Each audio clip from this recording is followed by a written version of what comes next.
Mirror reflection horror story. You ever notice your reflection doing something strange, like a twitch or a blink out of sync? I always shrugged off those fleeting moments in the bathroom mirror as tricks of tired eyes, until last week, when my reflection started smiling wider than I physically could. It was a fraction of a second at first, a stretch to the lips that I couldn't replicate even if I tried. I told myself I was imagining it, but something in the pit of my stomach told me to pay attention. If you think you know where this is going, trust me, you don't. It all started after pulling an all-nighter in the university library. I stumbled back to my dorm, the corridors empty and eerily silent. As I brushed my teeth, I glanced up, and there it was, my reflection, grinning, baring teeth so wide the corners almost touched its eyes. I froze, toothpaste dribbling down my chin, and the smile faded instantly, replaced by my own panicked expression. I turned away, heart thundering, and convinced myself it was exhaustion.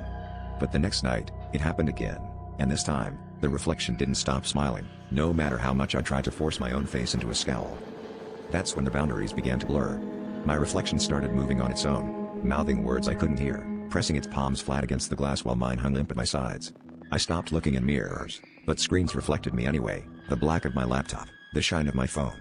Every time, that same impossible grin. My friends noticed I seemed distant, jumpy, but I couldn't tell them. How do you explain that your own face is haunting you? Tonight, I woke up to soft laughter echoing from my bathroom. The door was ajar, and a mirror glowed with a strange, silvery light. I crept closer, unable to resist. My reflection was standing there, smiling so wide it looked like its cheeks would split, and it raised a hand, beckoning me forward. As I leaned in, a cold hand gripped my wrist from the other side of the glass, pulling hard. The last thing I saw before the world flipped was my own face, my real face, screaming from inside the mirror, as the thing wearing my skin stepped out and smiled, wider than ever.